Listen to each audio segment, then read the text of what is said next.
it doesn't matter, Cody and Gennady. We want to get rid of this guy. As you know, our purpose here at RAAD Fest, Revolution Against Aging and Death, is to kill death, right? So, Joe, how are we going to kill death? I mean, together. That's the whole thing. We're together, in a coordinated, collaborative fashion, where we feel like we feel our life more than we feel that. Okay, and Cody, how are we going to kill death? How is immortalis going to kill death? Well, everything Joe just said, but also we need to free the geniuses of society who are working on the science end of it, and we do that together. Good. So, Gennady, tell us your view. We need to get the public to recognize that killing death is both feasible and desirable. They need to see a plausible path for getting from here to there. And that's actually one way in which games like LEV the game can help to get them to see it's not going to be a single moment in time. It's not going to be a single magic pill or panacea. It's going to be a process. But it's a process that each person, even if you're 65 or 75 or 80 or 90, has a chance in undergoing successfully. Okay, I will play devil's advocate, and I will ask Death. Death, what do you think about that? I was quite inspired by Joe's talk, and it's been quite lonely as the only ageless character. Maybe you should join me. Wow, that's good. That's good. But how about if we killed you? That would not be pleasant at all. Although, I am so busy of late, I could use the rest. Good. At least we could freeze you, okay? We can keep you frozen forever. That would be quite peaceful. But I think you like more the heat than the cold. What do you like more? The cold is quite fine. These bones don't care. Okay, before we sacrifice Death, is there a question from the public to Death? No? I like that. That's a good question. What is your last meal? I prefer souls. Okay, we have a question here also. Rudy. No, not for now. Okay, so why don't you come in front, Death, here, and see how we can sacrifice you. So grab that. We are all going to punch him. Halloween. Halloween. So, yeah, we are here to kill death before death kills us. So, for immortality! ¡Viva la revolución! ¡Viva! Okay, now Death, you can go. And let's go for the questions. We want people. This is a fantastic panel. We have incredible people working on different projects. I'm so excited to be here. This is our family. So, questions from our family members. Okay, all the way. Okay, first one that is closer. Oh, this is more of just an observation. I thought the points you made, Joe, were just truly deep and profound and hit me in my heart. I think all of us struggle with various things, and including lack of influence and frustration and ego and all that. But if we can collaborate and basically put our private concerns aside and think bigger and think longer range, we'll all be better off. So thank you for that. Yeah, a lot of people in this room, the people who put RAAD Fest together are from People Unlimited, and we have the strength and the focus to do that because we have one another. Okay, so we're not solo agents. It's tough to be a solo agent immortalist in this world. Okay, we have a question here in the back. Thank you, Joe. It's very inspiring to hear you all the time. You are an understanding human being. Unbelievable. I treasure you. You talked recently about it's going to need a new faith. That touched me very deeply. Can you explain a little bit to the audience what you mean by having this new faith? Yeah, I think a lot of us have felt like, oh, something was going to happen. There's going to be a particular breakthrough before now, and have gotten discouraged.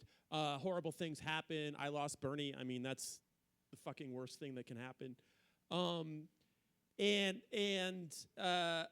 And so there's a faith that's basically we're externalizing. And this is the faith we learn. We actually learn this from religion, which is really we're like, I don't mean to. We do, but even if you're going to keep your religion, we have to modify. Okay, we have to develop here, and so there's a faith that's innate. It's innate to the human body. It's a core gut feeling of life. It's not really dependent on what's happening out here. It's not really dependent on, is this breakthrough going to happen? Is this piece of funding going to happen? It's that faith that's just core in our bodies that it's not part of our mentality. We can't really measure it. It's not dependent on anything out here because good things happen and bad things happen. And that's how we keep going. Because it's something physical. It's something. I wish Rose was here, Michael Rose. He probably have something to say about it because it's something innate to the human form that we're tapping into. It's not doctrinaire. It's just organic. Okay, we have balloons for the people with questions. It says stop aging in Spanish, stop envejecimiento. So you have a question, or you want the balloon, or both? What can we do? What can we do to double this attendance of RAAD Fest this year? Double it again next year. Double again. Keep doubling it every year. Yeah, thank you. We need help. We need help. We work our asses off. We have about 700 registrations here. It's a little bit more than last year, which is nice. But that's really what we want to do. That really is our vision. And we need help. Like we need other organizations to see this vision and share this opportunity with us. And we need people to do it. We need people to bring people. And we say this every year, and the truth is it doesn't happen. So we need a shift in mindset, and I mean part of it is just me being more direct, like I am here. I don't think we've been this direct, but we need help. You know, people come up to us and they go, "We're going to help. We're going to do it." And a lot of times they're marketers and they're just selling us their services. That's not really what I'm talking about. I'm talking about people who want to share this vision and this mission with us. Yeah, because it's for everybody actually. Okay. Here another question in the front. Yes. So this room is full of change agents, right?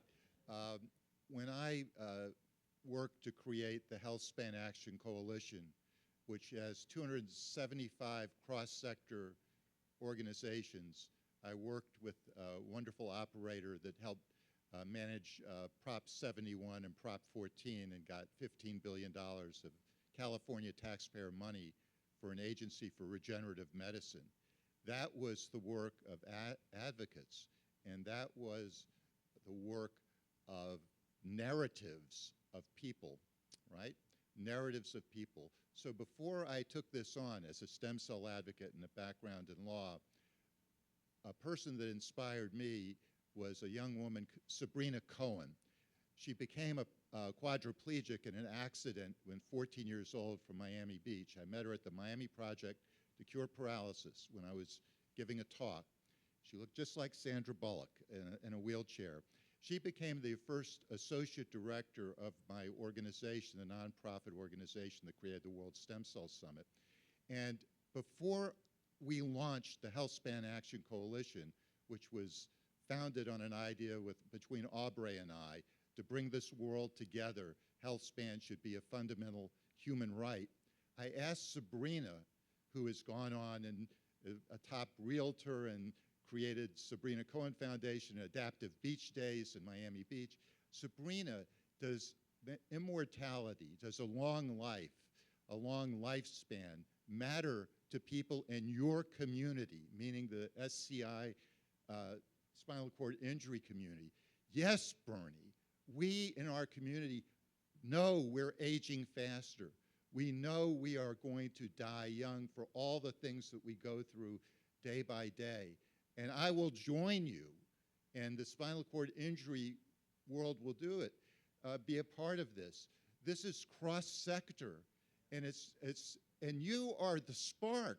I mean, I am really inspired by being here. I was nervous about coming to this because I heard about RAAD Fest, and it might be like a rave, and but this is really the real deal. So I just want to say how inspired I am and proud to be associated with you. And Bernie, those words coming from you are very important to all of us, and all you have been doing for so long. So, okay. Yes. First of all, Bernie, I'd like to thank you for the heroic work that you and Melissa King have done over the decades in advocating for stem cell research, which is a crucial pathway toward life extension and curing deadly diseases that could kill people in the meantime. And I also wanted to echo what you said in terms of encouraging people to find initiatives that already exist that they could contribute to. And this also goes along the lines of what Joe articulated, because even when I was looking out to see how I could contribute to the field, I was thinking about what endeavors were already in progress that needed help. And you are important, as Joe said. One person can make a difference within that collaborative approach. Like with LEV the game, I saw that there was a previous team that had tried to develop it but didn't have the funds. And I didn't want that project to just languish. I didn't want it to disappear down the memory hole, since there wasn't even the source code for the original game remaining. So I brought it to a playable state, but I needed another individual, Juraj Stern-Vukotic, to program it. I needed the community to provide feedback. Likewise with the Transhumanist Party, when Zoltan Istvan founded it, he ran for president, he had the Immortality bus campaign. In 2016, he decided he wanted to move on to other endeavors, so he stepped down from the leadership role of the Transhumanist Party. Really, he's more like a serial startup founder than someone who keeps an initiative going for years, but he wanted it to go on for years. He wanted it to outlast his tenure, so he asked me to be the chairman, and I decided, well, this is my opportunity to contribute to something longer lasting and perhaps something that would last beyond my own tenure as chairman. So think about those kinds of initiatives, those that are already in progress, that you could make a difference in and you could carry to the next level. Okay, good point. Ilana, a balloon and a question. I want to ask a question for the balloon, so thank you so much. No, but so you were talking, Joe, about numbers matter, and which is true. But there's something about passion and having such a conviction of moving this initiative forward. And I was wondering if this is a good time maybe to tell all these activists here what it takes to create RAAD Fest and how even one more person that jumps in the way that they can contribute can make a difference. Because I don't know if people here know what kind of team you guys have and how long it takes to actually produce this event. So maybe you can give a little bit of detail. Yeah, we have a really small, really good team of, I want to say, Michelle Andrews, Gene Weidman, Mariana the cellist, and Daniela Escobar is the team with Gemini. And, they're working on that, most of the year. And so, but the vision is of a platform, and that's where we can do something that doesn't really have a limit in size. And we basically do it on like a zero budget. Like we basically do it on there's no extra money in this. So we and Jim doesn't get paid. And I get paid a little bit, That's why I'm doing messaging strategy for, boring companies. But which I try to help them. But yeah, so and this is a little bit where we are, because we're on the cutting edge of longevity, right? I mean, that's and this is where the space is right now, and it doesn't need to be. Like we could have volunteers that have superb capability that could really, as you're saying, really expand what we're doing. We could have a chunk of money that isn't even that big of a chunk of money that could change how we function. So, and it's time for that. Honestly, it's time for that. So you guys love RAAD Fest. We love RAAD Fest. But, we don't want to keep just doing it like this. We don't. We want it. We have to go in a more, I want to say bigger, but it's not just about bigger. It's just we have to expand. That's what has to happen. To add to that, one person with a passion is more powerful than 100 people with an interest. So whatever we can do to increase passion in ourselves, we need to do that, and we need to bring more people in who have passion more so than interest. Just let me add, we need to collaborate internationally. Like, for example, I'm very happy that every year I bring friends. In fact, here is a Spanish friend, Elena. And there is a Mexican friend, Doris. And then also Cody. Cody always brings friends. We have Mark Hamilton. We have Wallace behind. All of us bring people. We need to bring more people. We need to collaborate. And we need to keep this growing. And also in different places, because I organize something in Spain as well. And my public is mostly Spanish. And then some of those come here as well. So we need to keep on collaborating and also experiment different things. Like we are doing this march in the centers of power of Spain. That is why I think it's so important that we have a rally for longevity in Washington, D.C. Washington, D.C. has to see this. As Gennady mentioned, the immortality bus, the coffin, it was a coffin in front of the U.S. Capitol. That actually should have had more media coverage. And, the Coalition for Radical Life Extension can do it, and better, because I like Sultan Isvan, but it was a one-man show. Yeah. Here we are hundreds of people from all over the world. And then before giving you the word, Jim, because there are other initiatives we need to adapt. And I want to ask, because Cody hasn't spoken too much, where we are going to be next month and what we are going to do next month. Yeah, let me just jump in just quickly. Look, we're not just like immortality entrepreneurs. We're not just like starting something and moving on to the next thing. That's not what we're doing. We're in this, and we're not going to quit on this, and we're actually not going to quit on you. And that's the difference. It's one thing to have a campaign and do something and then disappear into something else. That's not what we're about. We're on this, and we've shown that, because 10 years is 10 years. We're on this to stay. That's why, honestly, that's why you should support us. Well, we are here to kill death. Look at that, death there. We are here to kill you. And there are different approaches. So what are we going to do? Who are we going to meet? Where, Cody?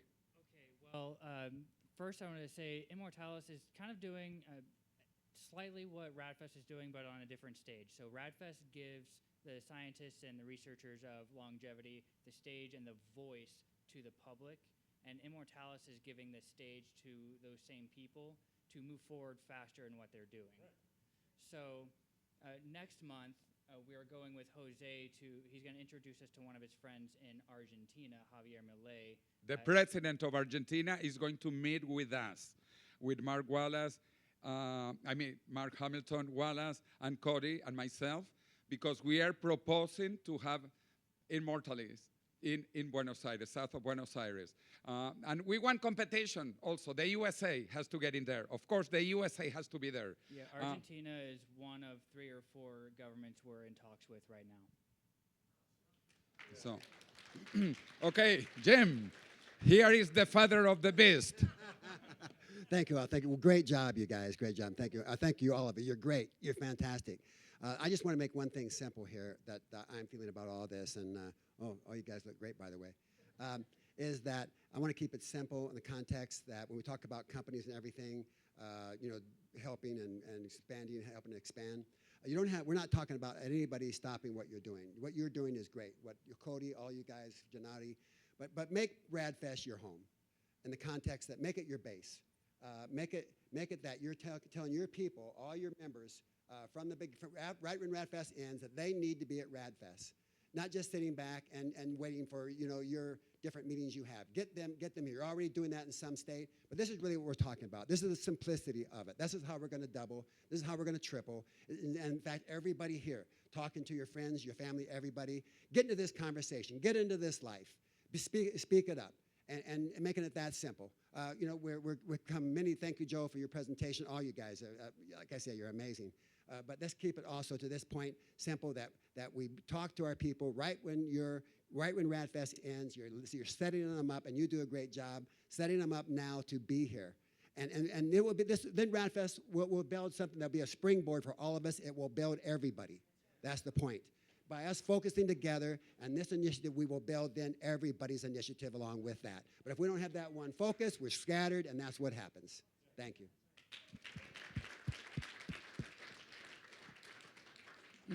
1, 2, and 3. Yes, my wife is the president of, or vice president of ALICE, which is the Latin American Sociology Association. They have their conferences every 2 years. So what they do in the meantime is they have pre-ALICE conferences all over Latin America. There might be 3 or 4 or 5 of them in Mexico alone. And optimally, you want those people coming to your main conference, but in truth, they're not all going to go there. So what would happen is you would invite just a few speakers from the main conference to go to all these different locations. You're promoting it. My wife's the president of 10 universities in Mexico. We would hold one at our university. That would give us, we make it very inexpensive for the students to come. So the students, pay the expenses of the conference. And most of those, 90% of those students and other people don't go to the main conference, but you're still spreading the word.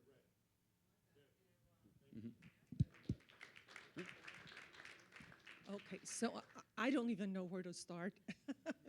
To your point, what I tell my friends, just to simplify, is I'm going to the first largest conference in the world on longevity.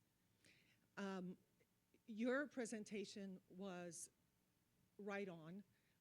I'm a global marketing communication expert, and I'm not selling anything. I want to collaborate and help. I told Liz Parrish that I moved to Mexico because I believe that access to the things that people need are much easier being in Mexico. I speak Spanish, so I'm fortunate. So whatever is needed, I'm there. I'm in Tijuana. I'm right on the border. One of the things that I think is critical, in my opinion, of teaching at MBA programs, working in marketing all my life, is you need to think from the outside in versus inside out. What does that mean? When I talk to people, regular people, to your point, how do you double attendance? You need to get people excited and passionate. The people that I talk to about this concept are afraid. They're afraid. And what are they afraid of? You'll never guess. They're afraid of loneliness. They're like, if I outlive, I look at my mother, 2 of her friends just died. It's very sad. So when you're talking, when you're excited, because you've already bought into the concept, you cannot get through people. And I'll tell you this as a marketer for many years. You will just, people will just be negative, or they'll just shut down. You will not convince them in that way. So what's needed is, to your point, this is a time for strategy. This is a time to sit down and figure out all of the strategic elements of driving this movement forward. One with collaboration, one with messaging, one with outreach. Very clear, simple messages that can help people get over the fear, look at the benefits, sell them on the benefits so that you can bypass either misinformation or just get them thinking in a more positive way. And I'm also open to helping in any way with that. That is one of my expertises as well. But I believe there's so much that can be done at this moment. There's a lot of momentum, but it is a time to collaborate and be strategic so that you limit the resources, and with less energy, you can do more. And it's hard, but it's doable. You have amazing people. There's amazing people here that I'm just, like, I never expected to see all of this. I've been in touch with Jose. I knew about all of these conferences, but there's so much more that I think can be done just to move all of these forward. So again, thank you for that presentation. I think it was wonderful. Yeah, thank you for your comments, and we'd like to connect more with you. I do want to say that the more obvious opportunity is people who are already into longevity. Okay, we're talking about travel, we're talking about paying a registration fee, we're talking about spending a couple days somewhere. That's the obvious target. It is the transhumanist. Okay, there's actually a significant number of transhumanists. There's actually a significant number of longevity people. I'm not saying we shouldn't reach out, expand the market. We 100% want to do that. But let's mobilize the people who are already into this to actually, fucking do something. I have some feedback that might help us improve our message. There's an organization called Vistage. It's an international organization of 45,000 CEOs in 37 countries. I'm a speaker to them on sales and also on longevity. When I start my longevity presentation, I'll ask, raise your hand if you would like to live forever. About half raise their hand. Then I'll say, okay, raise your hand if you'd like to live forever with great health, a sharp mind, unhindered mobility. Now we're at 3/4. And then if I ask, raise your hand if you and your family and your friends could live forever with great health, almost everybody raises their hands. So we might think about that, and somehow it might help us improve the message. The second feedback I get that's negative is, this is against God's will. God has determined how long we're going to live, and there's nothing we can do about it. So there's no need for me to get involved. I don't have an answer for that myself. Well, I will tell you, my wife's Catholic, and that's how she feels. So there's two philosophies in life, determinism, that I just mentioned, that she believes in, and the other is free will. That means I'm in charge of how long I'm going to live. And number one, by what I do, but number two, if I'm doing good for the world, like I think I'm trying to do, then the man upstairs will see that and keep me alive longer. So I just wanted to mention those two main pushbacks, so it might help us improve our message. Beautiful. Yes. Just to piggyback on that, I know I did a little bit, but I do think we need to stop this like boxing match with religion. Like let's if you believe in a God, just believe in a God who wants you to live. Yeah, let's welcome everybody. It's actually for everybody. Because we want to live. It's not about an agreement in doctrine. It's not really about that. It's about human beings living. Right. Yes. So I agree with you, Joe. I think determinism, irrespective of religious or philosophical roots, is a kind of evolved coping mechanism that various traditions of thought have developed over the course of millennia, when mortality really was unavoidable because the technology just wasn't there. So people figured out a way to make peace with death instead of trying to fight it. The problem with that mindset is right now we are on the cusp of being able to kill death, but it will be dependent on our efforts. So any sort of determinism or fatalism will undermine those efforts, and we ultimately need the religious communities of the world to align with us on this. As I've said yesterday, religions evolve too, and we can hopefully influence them to evolve in a positive direction without requiring people to give up something that's valuable to them. So I'm an atheist, but I don't want to deconvert anybody. If you are a Christian or a Jew or a Muslim or a Hindu or a Buddhist, I want you to be a Christian or Jew or Muslim or Hindu or Buddhist who believes in immortality or radical life extension in this world.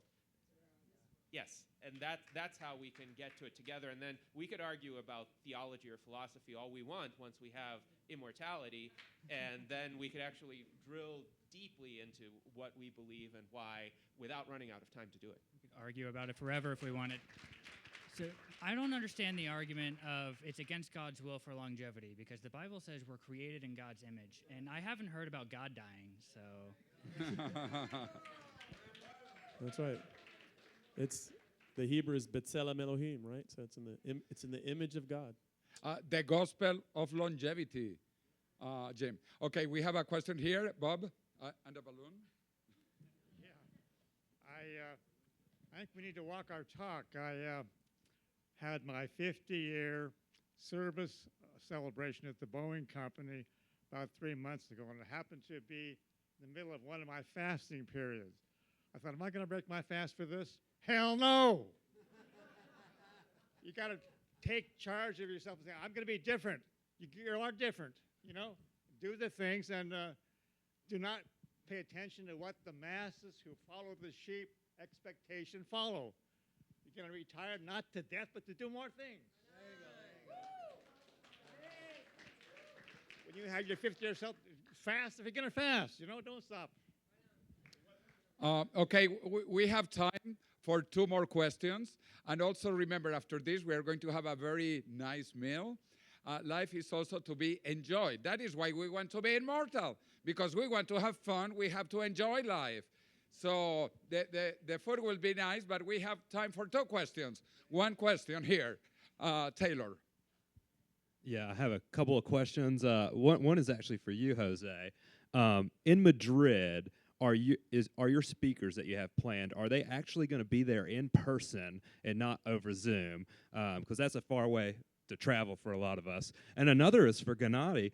And we've had a lot of exciting protocols announced here on the main stage and in some of the clinics.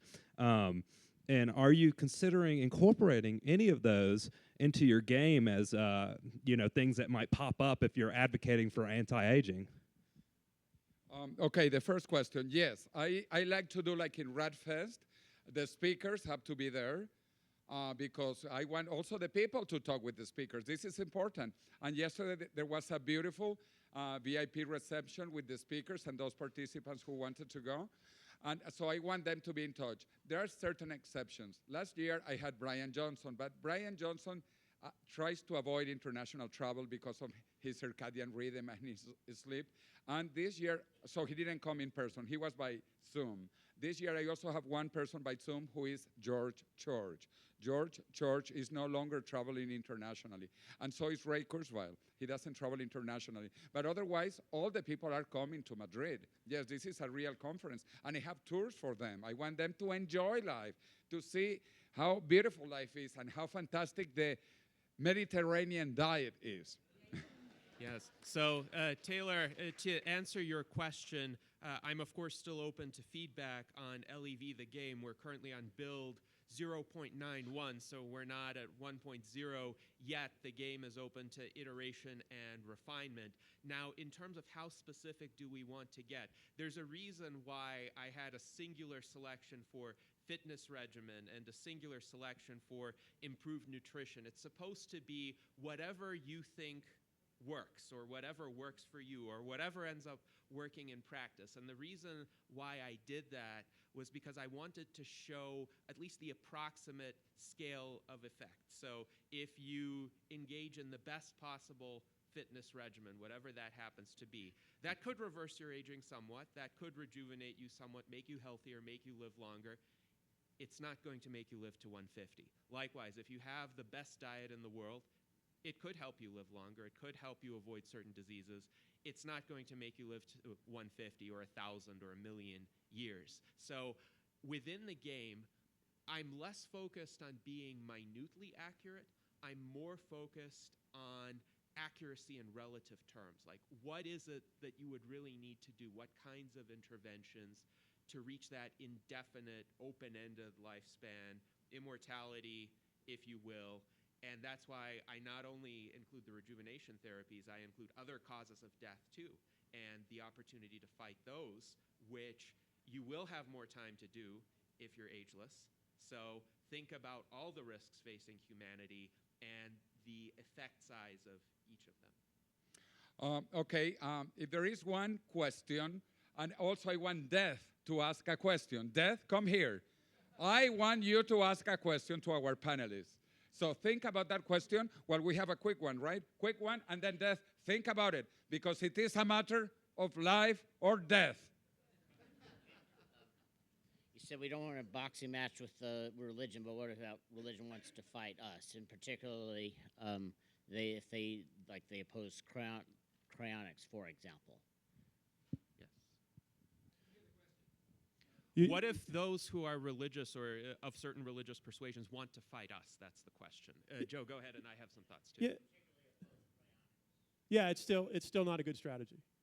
Okay, there's a lot of people who it's just not the way we want to go. There's a lot of people like in the middle ground that we just want to bring around to to understand what we're doing, and that's what we need to keep going with. And yeah.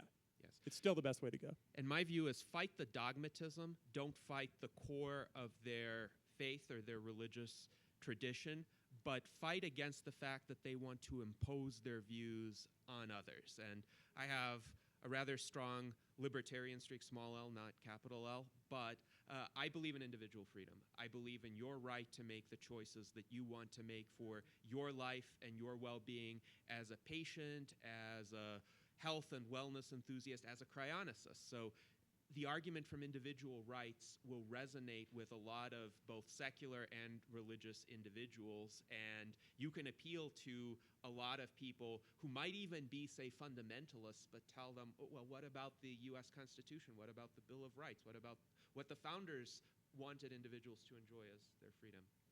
Oh, okay, now, Hold on, Death. I want to say something too. Okay, on that. quickly. You got to look at the silver lining of people fighting us, because that's actually progress. Because first things are ridiculed, then they're violently opposed, and then it's widely accepted as truth. So we're making progress when they're fighting us. Yeah, very good. That's Sir Arthur C. Clarke who said that. Anyway, Death has the final question, so it must be an immortal question. I realize I strike a lot of your hearts with anxiety and fear. How best do you want to ameliorate that? I didn't understand. Well, I don't know if I want to alleviate the fear of death as long as you exist, because fear can be a powerful motivator. Now, I've been asked this question a lot since I published Death is Wrong. Well, aren't you doing all this just because you're afraid to die? I don't deny that I'm afraid to die, but I have to go deeper than that. And I have to ask, well, if I'm afraid of something, why is it that I'm afraid? What is it that I'm afraid to do or become? I'm afraid to lose something good. I'm afraid to lose life because life is good. Why am I afraid to lose life? Because I love life. So I think fear of death isn't something to be ashamed of. Fear of death stems from love of life, and love of life is something that should be embraced. Sometimes people argue with us that we need death to some kind of catalyst in life, and we really don't. And so I would say, let's not make death the catalyst of our movement. I think that what Jim was talking about on the main stage, I think it was opening night, about being drawn to consider ourselves pre-human, about being drawn to what will be our true human state, which is what would be considered heaven on earth, but it's really what earth should be. Yeah, I think so. Yeah. Don't take it wrong, but.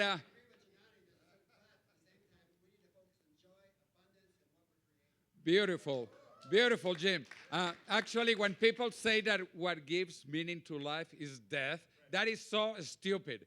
It's like saying what gives meaning to marriage is divorce. No. What gives meaning to marriage is marriage. What gives meaning to life is life. More life. So we are going to launch.